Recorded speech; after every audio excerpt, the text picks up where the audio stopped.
আপোনালোকে শুনিবলৈ ভাল নাপালেও কথা এষাৰি কওঁ। কিবা আমনি লাগিল এই ঘৰুৱা কাজিয়া পেচালত।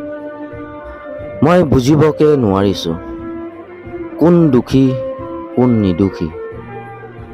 যদি মই কেনেবাকৈ মানুহজনীৰ কথা শুনো, তেতিয়া মায়ে মোক কয়, তই মাইকী কথা শুনো।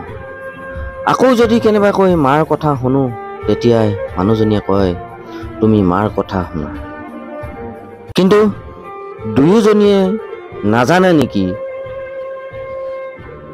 দুয়ো মোৰ কাৰণে প্ৰয়োজন।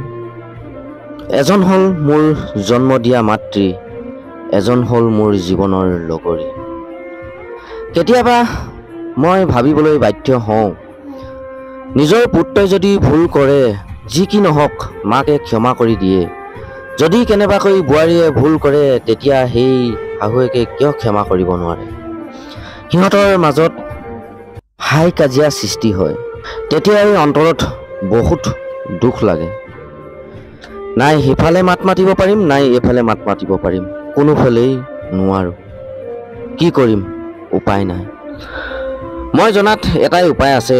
যেনেকৈ নিজৰ ছোৱালীক মাকে মৰম কৰে, ঠিক তেনেকৈ শাহুৱেকে নিজৰ বোৱাৰীক নিজৰ যি হিচাপে মৰম কৰিব লাগে। আৰু সেই বোৱাৰীগৰাকীয়েও যদি নিজৰ মা হিচাপে মৰম কৰে বা নিজৰ মা বুলি ভাবে, তেনেহ'লে মই ভাবোঁ এই সমস্যাটোৱেই নাইকিয়া হয়। গতিকে নিজৰজনক যিমান মৰম কৰা হয়, আনজনকো ঠিক তেনেদৰেই যদি মৰম দিব পৰা যায়, তেনেহ'লে এই সমস্যাটোৱেই নাইকিয়া হ'ব। এই কথাখিনি শুনি আপোনালোকে কেনে পালে জনাবলৈ নাপাহৰিব।